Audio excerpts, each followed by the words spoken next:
Hello everyone, I am Priyanka Gaur. Welcome back to my channel learning with pace. आज का जो हमारा टॉपिक है वो है साइको सोशल डेवलपमेंट। ये थियोरी किसने दी थी? एरिक एरिक्सन ने। अब देखो, ये इस थियोरी में ना 8 स्टेजेस देते हैं। ये 8 स्टेजेस मैंने लिखी हुई हैं। फिर ये कहते हैं कि हर एक इंसान को इन 8 स्टेजेस में कुछ ना कुछ साइको सोशल कॉन्फ्लिक्ट लगा रहता है। और ये साइको सोशल कॉन्फ्लिक्ट या क्राइसिस 2 चीजों के बीच में होता है, पॉजिटिव एंड नेगेटिव। अगर पॉजिटिव इफेक्ट आया तो उसका आउटकम ये होगा, और अगर नेगेटिव इंपैक्ट आया तो उसका आउटकम उसके बिल्कुल रिवर्स होगा। तो एक बार देखते हैं इसको, और किस तरीके से आपने इसे याद करना है वो मैंने यहाँ पर लिखा हुआ है। देखो, पहले तो स्टेजेस आपको पता होनी चाहिए, और ज्यादातर इंपॉर्टेंट जो यहाँ पर क्वेश्चन बनता है वो यही है कि स्टेजेस कौन कौन सी हैं और स्टेजेस में क्या क्या कॉन्फ्लिक्ट देखने को मिलते हैं। इसके अलावा आपको इनकी एज भी ध्यान में रखनी है, ठीक है। सो देखो, जो इन्फेंसी स्टेज है, इन्फेंसी स्टेज ये शैशवावस्था होती है।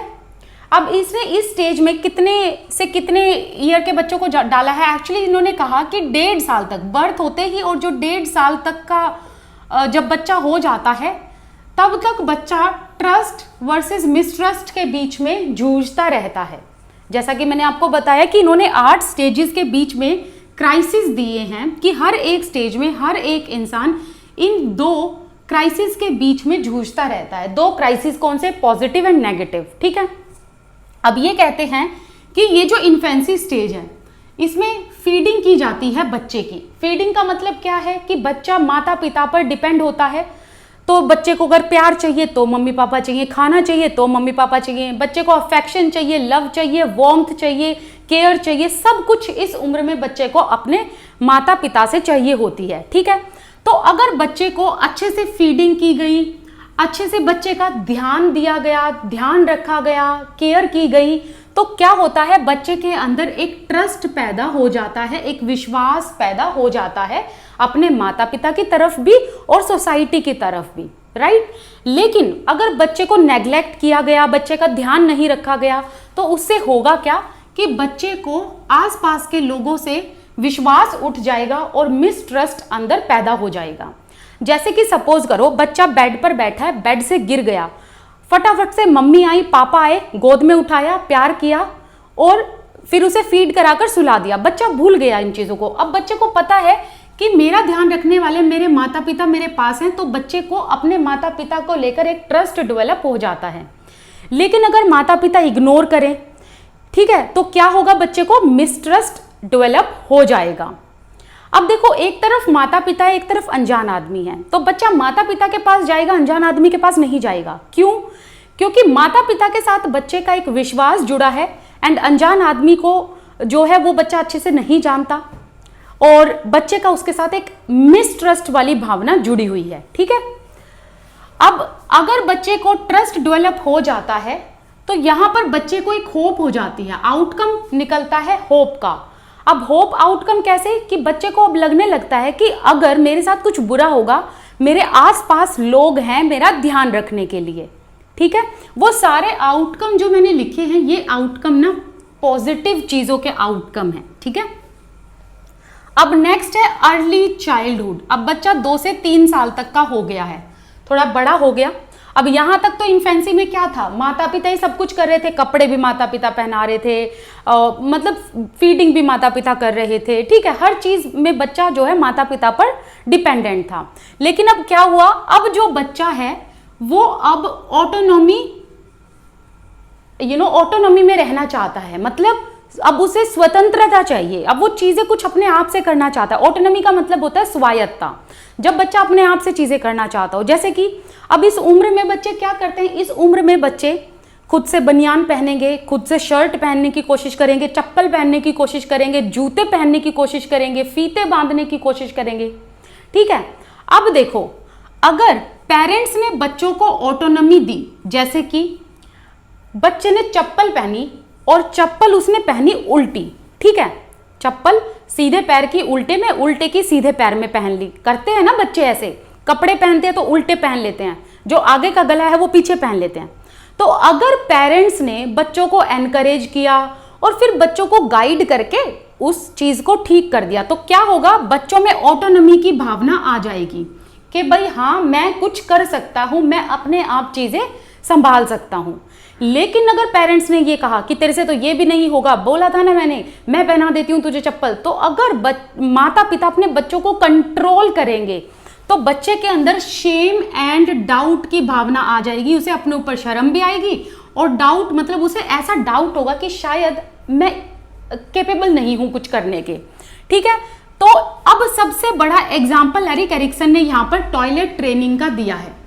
देखो एरिक एरिक्सन कहते हैं कि इस एज में बच्चों को ना उनकी बॉडी पर, उनकी फिजिकल बॉडी पर कंट्रोल करना आना चाहिए, तो इसमें हेल्प उनके माता पिता करते हैं। अब इस उम्र में बच्चा खुद से टॉयलेट जाने लग जाता है, ठीक है। तो एरिक एरिक्सन ने कहा कि ये क्या है, ये है बच्चे की ऑटोनॉमी। लेकिन अगर पेरेंट्स उसको हर बार नैग करेंगे, उसको कंट्रोल करेंगे और उसको टॉयलेट ट्रेनिंग नहीं देंगे तो उससे क्या होगा, बच्चे के अंदर शेम एंड डाउट की भावना आ जाएगी। लेकिन इस उम्र में एरिक एरिक्सन ने यह भी कहा कि बच्चों को अगर ऑटोनॉमी देनी है तो वो गाइडेड फॉर्म में देनी चाहिए। ऐसा नहीं कि बच्चों ने चप्पल उल्टी पहन ली और बच्चों को जाने दिया। पेरेंट्स को ऐसा भी नहीं करना है, उनको एक बैलेंस बनाकर रखना है। अगर बच्चों ने चप्पल उल्टी पहनी, फीते गलत बांध लिए, तो पेरेंट्स को पेशेंस रखना है अपने अंदर और पेशेंस के साथ बच्चों को डील करना है। तो इससे होगा क्या, बच्चों के अंदर ऑटोनॉमी की भावना आएगी और बच्चों का विल जो है वो स्ट्रॉन्ग होगा। ठीक है, अब नेक्स्ट प्री स्कूल। अब बच्चा 3 से 5 साल तक की उम्र में आ गया। अब यहां पर बच्चा प्री स्कूल में जाने लग जाता है। अब क्या होता है, बच्चा ज्यादातर इस उम्र में गेम खेलता है, नई नई चीजें एक्सप्लोर करता है, तो ज्यादातर बच्चा इसमें एक्सप्लोर करता है। ठीक है, तो अब क्या करता है, बच्चा खुद से इनिशिएट लेने लग जाता है। जैसे कि बच्चा गेम खेलेगा तो खुद से ग्रुप बनाने लगेगा। ठीक है, कि मेरे ग्रुप में ये होंगे, आपके ग्रुप में ये होंगे। ठीक है, इसके अलावा बच्चा जो गेम है वो तो बनाने लगता ही है, फिर खुद ही डिसीजन भी लेने लगेगा, रूल्स रेगुलेशन सेट करने लगेगा। तो इससे क्या होगा, इससे होगा बच्चे में कि मैंने ना कुछ किया है, मतलब बच्चे का जो पर्पस है वो सॉल्व हो जाएगा इसमें कि हाँ जो मैं कर रहा हूं वो सही है। और बच्चा यहां पर ना उसका पर्पस है लीड करने का दूसरों को, तो वो दूसरों को लीड करना सीख जाता है। मतलब दूसरों को कहते हैं ना, लीड का मतलब एक लीडरशिप आ जाती है बच्चे में, और लीडरशिप की क्वालिटी बहुत अच्छी होती है। तो बच्चे के अंदर लीडरशिप की क्वालिटी प्री स्कूल में आती है। तो अगर बच्चे खुद से रूल्स रेगुलेशन बनाए, गेम्स वगैरह बनाए, ग्रुप बांटने लगे, मॉनिटर करने लगे क्लास को, तो उससे क्या होता है, बच्चे का मतलब है कि बच्चे ने इनिशिएशन लेना शुरू कर दिया। लेकिन अगर पेरेंट्स, टीचर उसे डिस्करेज करते रहेंगे तो बच्चे के अंदर गिल्ट की भावना आ जाएगी कि मुझे तो शायद कुछ आता ही नहीं है, और फिर बच्चा जो है थोड़ा सा इंफीरियर महसूस करेगा। ठीक है, अब नेक्स्ट है 6 to 11 की एज। अब बच्चा प्रॉपर स्कूल में जाने लगता है, तो बच्चा यहाँ पर ना मेहनत करने लगता है, इंडस्ट्रियस हो जाता है, मेहनत करने लगता है। जैसे कि क्लासरूम में बच्चा बैठा, अच्छा इस टाइम पर ज्यादातर टाइम जो है वो स्कूल में बच्चे का बीतता है। ठीक है, तो अब क्या होता है, अब बच्चा क्लास में बैठता है, साइंस के सम सॉल्व करेगा, मैथ्स के करेगा, अदर सब्जेक्ट के करेगा। ठीक है, तो अब देखो क्या होता है कि अगर टीचर बच्चों को एनकरेज करेगी और अगर बच्चों ने सम सॉल्व करा, अब टीचर उन्हें जो है रिवॉर्ड देगी, तो क्या होगा, बच्चे के अंदर अकम्प्लिशमेंट की भावना आएगी। ठीक है, अकम्प्लिशमेंट कि उन्होंने एक मिशन पास किया। लेकिन अगर टीचर बच्चों को डिस्करेज करेगी कि तुमसे अभी तक ये सॉल्व नहीं हुआ, ये तो इतना इजी था, शेम ऑन यू, अगर ऐसी चीजें टीचर बोलेगी तो बच्चे के अंदर हीन भावना आएगी, इनफीरियोरिटी आएगी। ठीक है, जैसे कि आपने देखा होगा बच्चे ज्यादातर साइंस एंड मैथ्स में पीछे रह जाते हैं। उनका रीजन यही है कि टीचर एनकरेज नहीं करती। अब टीचर जो है एनकरेज नहीं करती तो क्या होता है, बच्चों के अंदर ना इंफीरियोरिटी आ जाती है, उन्हें लगता है कि शायद ये चीज मुझसे कभी सॉल्व ही नहीं होगी, उनके अंदर हीन भावना आने लगती है। लेकिन अगर बच्चा सम सॉल्व ना भी करे और टीचर उसे एनकरेज करे, उसकी हेल्प करे, तो बच्चों के अंदर ना अकम्प्लिशमेंट की भावना आ जाती है और बच्चे मेहनत करने से फिर डरते नहीं हैं। और अगर टीचर बच्चों को एनकरेज करेगी तो यहाँ पर बच्चों का जो कॉन्फिडेंस है वो हाई होता रहता है, राइट। और बच्चे हर चीज में अब एक्सीलेंस पाने लग जाते हैं। क्यों? क्योंकि बच्चों को हर कदम पर एनकरेजमेंट मिल रहा है कि वो चीज वो अकम्प्लिश कर सकते हैं। जैसे कि सपोज करो बच्चा मैथ्स में वीक है, अगर टीचर बच्चे में विश्वास दिखाएगी कि हाँ बेटा आप कर सकते हो, थोड़ी बहुत हेल्प कर देगी, तो बच्चे को क्या लगेगा कि हाँ मैं कर सकता हूं, कॉन्फिडेंस आएगा। लेकिन ऑन द अदर हैंड अगर टीचर ने ये कहा और बच्चों को देखो और बच्चे तुमसे कितना अच्छा कर रहे हैं, उसको देखो, फलाना को देखो, ढिमका को देखो, ऐसे होएगा, तो क्या होएगा, बच्चे के अंदर इंफीरियरिटी की भावना आ जाएगी कि शायद मैं कैपेबल नहीं हूं, शायद मुझे ही कुछ नहीं आता, तो लैक ऑफ कॉन्फिडेंस आ जाएगा। अब देखो 12 से 18 साल, अब आ गई अडोलेसेंस की एज। अब अडोलेसेंस की एज में मैंने आपको क्या बताया था, ध्यान हो तो जब हम स्टेजेस पढ़ रहे थे थोड़ा सा उससे कनेक्ट करके चलो, कि बच्चे ना आइडेंटिटी क्राइसिस में रहते हैं एंड रोल कंफ्यूजन में रहते हैं। देखो अगर बच्चों को ये पता लग जाए इस उम्र में कि उनको आगे जाकर करना क्या है, उनका गोल क्या है, क्या उनका अचीवमेंट होना चाहिए, राइट, तो इससे क्या होगा, बच्चे अपनी आइडेंटिटी बना लेते हैं। अगर बच्चों को ये लगा कि मैं हूं कौन, मैं क्या कर रहा हूं, मुझे समझ नहीं आ रहा कि मुझे क्या करना चाहिए, दैट मीन्स बच्चे अभी रोल कंफ्यूजन में हैं, ठीक है। अब बच्चों की आइडेंटिटी एंड रोल कंफ्यूजन कैसे बनेगा, सोशल रिलेशनशिप से। अगर सोशल रिलेशनशिप बच्चे के हेल्दी होंगे, सोसाइटी से, नेबरहुड से, फैमिली से, टीचर से, पीयर ग्रुप से, तो क्या होगा, बच्चा कहीं ना कहीं अपनी आइडेंटिटी बना लेगा, अपने आप की खोज वो कर लेगा। लेकिन अगर बच्चे को अभी तक नहीं पता कि उसे क्या करना है आगे जाकर, तो क्या होगा, बच्चे का सोशल रिलेशन भी खराब हो जाएगा और बच्चा हमेशा एक रोल कंफ्यूजन में रहेगा, ठीक है। और एरिक एरिक्सन ने यह भी कहा कि रोल कंफ्यूजन में होता है ना बच्चा, तो क्या है, आगे जाकर सक्सेसफुल उतना नहीं हो पाता।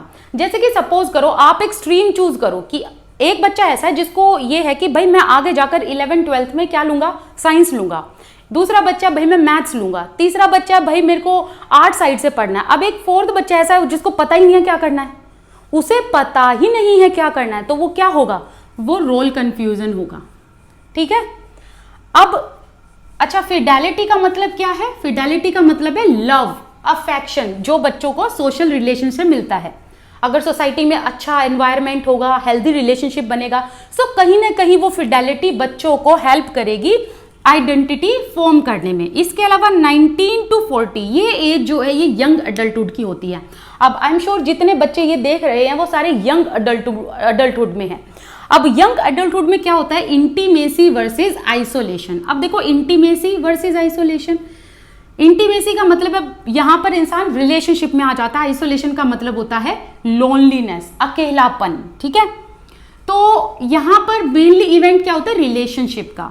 इस उम्र में या तो बच्चों के जो रिलेशनशिप हैं, लाइक अगर मैं 19 to 25 की बात करूं तो वो एक रिलेशनशिप में चले जाते हैं, उनके अपने अफेयर हो सकते हैं, लव रिलेशनशिप हो सकते हैं, अदर रिलेशनशिप हो सकते हैं। उसके अलावा इस टाइम पीरियड में शादियां हो जाती हैं, तो क्या होता है कि अगर उनकी शादी अच्छी रहती है, उनके दोस्त, अच्छा यहाँ पर लव रिलेशनशिप ही नहीं, यहाँ पर फ्रेंडशिप का भी रिलेशनशिप आता है। तो अगर बच्चों के आसपास उनके रिलेशनशिप बहुत अच्छे हैं तो दैट मीन्स उनकी इंटीमेसी वाली जिंदगी अच्छी है। लेकिन अगर ब्रेकअप हो गए बच्चों के, या इसके अलावा शादियां टूट गई, ब्रोकन मैरिज है, तो क्या होगा, यहाँ पर इंसान जो ना वो आइसोलेशन में रहने लगेगा, उसे लगेगा कि मैं बहुत अकेला हूं इस दुनिया में। तो इस टाइम पर एरिक एरिक्सन का कहना है कि रिलेशनशिप बनाने बहुत जरूरी हैं। अगर रिलेशनशिप अच्छे हुए दैट मीन्स कि उसकी इंटीमेसी वाली लाइफ बहुत अच्छी है एंड आउटकम क्या होगा, आउटकम होगा लव। लेकिन अगर उसके रिलेशनशिप अच्छे नहीं रहे किसी इंडिविजुअल के, चाहे वो किसी के साथ हो, पेरेंट्स के साथ हो, इसके अलावा भाई बहन के साथ हो, इसके अलावा लव अफेयर्स में हो, या फिर इसके अलावा मैरिज में हो, तो अब अगर बच्चे की लड़ाइयां सबसे चलती रहती हैं, उसे कोई समझता नहीं है, तो यहाँ पर जो है बच्चा आइसोलेशन में चला जाता है। एक्चुअली मुझे बच्चा नहीं कहना चाहिए, अडल्ट कहना चाहिए। तो अडल्ट जो है यहाँ पर वो आइसोलेशन में चला जाता है। नेक्स्ट है 40 to 65 तक की एज, जिसमें आते हैं मिडल अडल्टहुड के लोग। अब देखो इनमें क्या होता है, इनमें दो क्राइसिस, जैसे कि एक है जनरेटिविटी एंड एक है स्टैग्नेशन। जनरेटिविटी का मतलब क्या है कि देखो इस उम्र में हमारे पापा लोग आते हैं, राइट। अब देखो ये क्या है ना, ये देखते हैं कि इन्होंने नेक्स्ट जनरेशन की मतलब हम लोग उनके, ठीक है, तो उनकी जो नेक्स्ट जनरेशन है वो हम लोग हो गए, तो वो देखते हैं कि क्या उन्होंने नेक्स्ट जनरेशन को अच्छे से पाला पोषा है, या क्या उन्होंने अपने नेक्स्ट जनरेशन की सारी नीड्स पूरी करी हैं। तो अगर उनको ये लगता है कि उन्होंने अपने बच्चों को अच्छा पढ़ाया लिखाया, नेक्स्ट जनरेशन की सारी विश फुलफिल की, नीड्स पूरी की, बेसिक नीड्स को पूरा किया, तो क्या होगा यहाँ पर ना उनको एक पीस महसूस होगा, शांति महसूस होगी। एंड इसके अलावा उनको ये भी होगा कि उन्होंने अपने वर्क एंड पेरेंटहुड में, वर्क मतलब जहां पर उन्होंने काम किया, एंड पेरेंटहुड का मतलब अपनी माता पिता वाली जो उनकी जिंदगी है, तो उनको लगेगा कि अगर उन्होंने इन दोनों जगहों पर सबका ध्यान रखा, सबकी केयर की एंड सोसाइटी में कुछ प्रोडक्टिव किया, तो उनको पीस लगेगा, उनको शांति आएगी, ठीक है। और अगर उनको ये लगा कि उन्होंने ना दूसरों का तो ख्याल किया ही नहीं, खुद जिए, सेल्फिश जिंदगी जी, ना बच्चों के लिए कुछ किया, ना आस पड़ोस के लिए कुछ किया, तो अब वो सोसाइटी में अनप्रोडक्टिव फील करेंगे, ठीक है।